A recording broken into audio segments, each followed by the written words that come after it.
Llyane Stanfield, and you can find me at parisianfrench.com.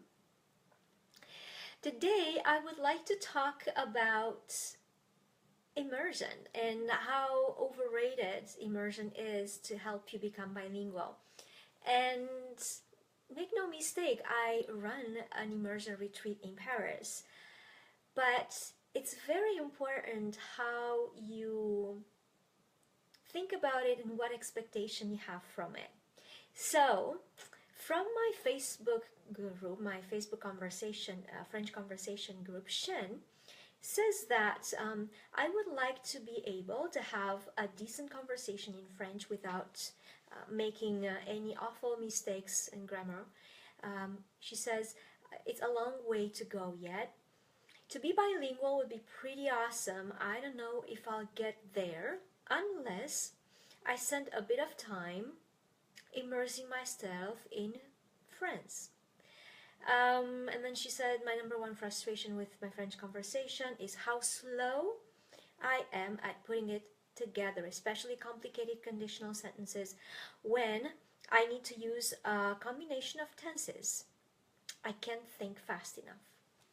So I would like to address these three issues. So first one is that to hold a decent conversation in French without making awful grammatical errors would be a long way to go. So you can do that right away. So just listen very carefully at what she says. She says to have a decent conversation in French without making any awful grammatical errors. So even from the beginning, if you give up the need to being to speaking fast the same way that you speak your mother tongue, then you would actually allow your brain, allow yourself to speak the language with the knowledge that you have, with the vocabulary that you have, and reduce the number of grammatical errors, because speaking slower actually gives you a wider bandwidth to think about how to put the words together. And also, making short sentences will help that as well. So making short sentences with simple words and not getting into too much complicated, sophisticated grammar will definitely get you to make decent French conversation without awful grammatical errors. I do that all the time with my clients in the intensive program, and I make conversation with them from day one. So they learn, let's say, 10 words and 3 verbs, and we make conversation without grammatical errors, right? So it is, if you think about it, is a mindset thing this here. Because thinking, well, decent conversation can only be with sophisticated words and sophisticated grammar. No, decent conversation means clarity of speech. I'm saying something, you understand it, and then you come back to me with questions or whatever it is that you're telling me. I understand it, and I continue the conversation. This is a decent French conversation. Because if to you, a decent conversation in French means just the same way that I'm speaking right now, because when I'm speaking right now, it's a big deal for an English speaker. What I'm actually saying right now, the words, if you really think and hear, every single word that I'm saying right now is pretty simple. English is my second language, and I was not here after years of immigration, which is, oh my God, such an intense French immersion. So you see, it's the way you look at things, is what your expectation is. Then the second, to be bilingual would it be pretty awesome.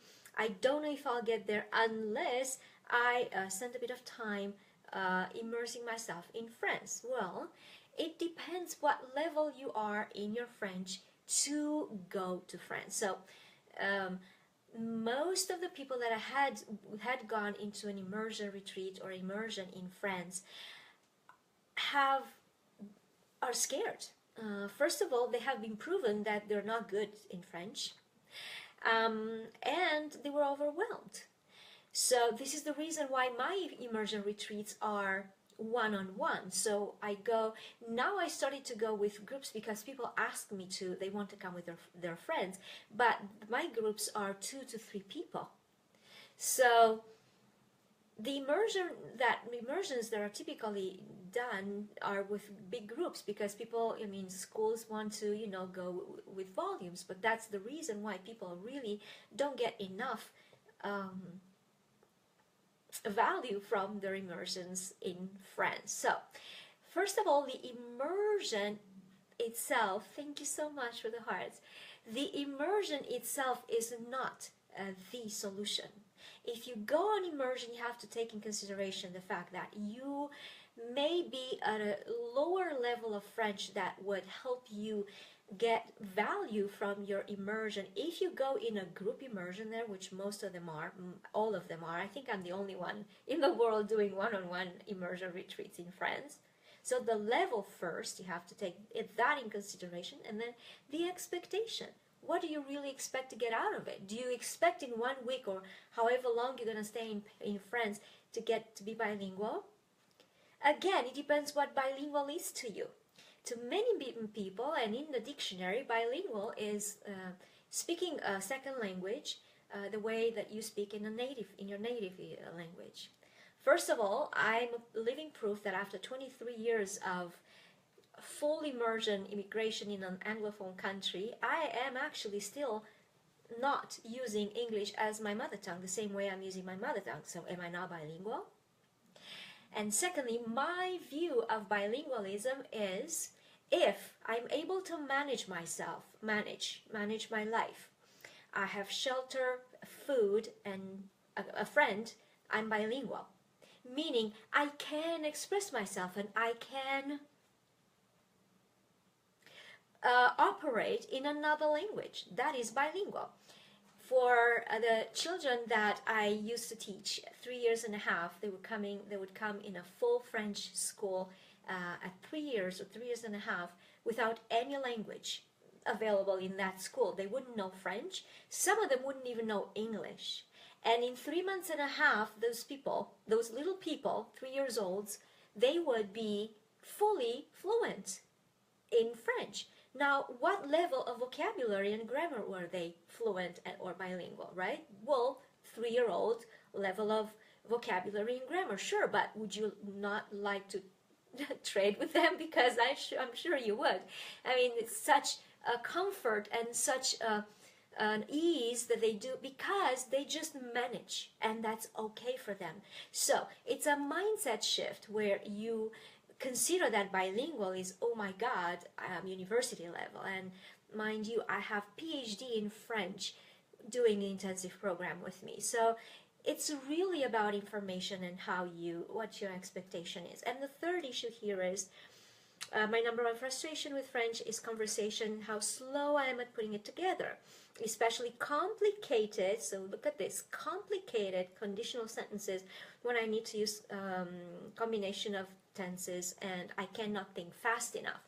That is the reason why I was saying before that if you become okay, need to be okay, make peace with the fact that you do need to start speaking with very short sentences and very basic vocabulary and stay there and breathe and live there and start making conversation to see how rewarding is the fact that no matter the complexity of your grammar or vocabulary, you're actually connecting with people in French. So it's a mindset shift, and the reason I picked this particular one is because this right here, what she says, it's exactly what 99%, okay, I'll say 95% of the people who are coming to me because they want to learn French are saying. So this is the absolute most common situation where probably you are, all of you watching this video are at. So give it a thought, just try to make that mindset shift, Don't expect to be where you probably will never be. Expect to communicate, connect, and express yourself in French without necessarily be complicated or too sophisticated. So that's all I had for you for today. Please come into the Facebook group. The link is in the description of this video if you want me to answer your question. And stay on your game. Don't ever give up on your dream to become bilingual. Learn to speak Parisian French and break your language barrier. Merci beaucoup et à dimanche.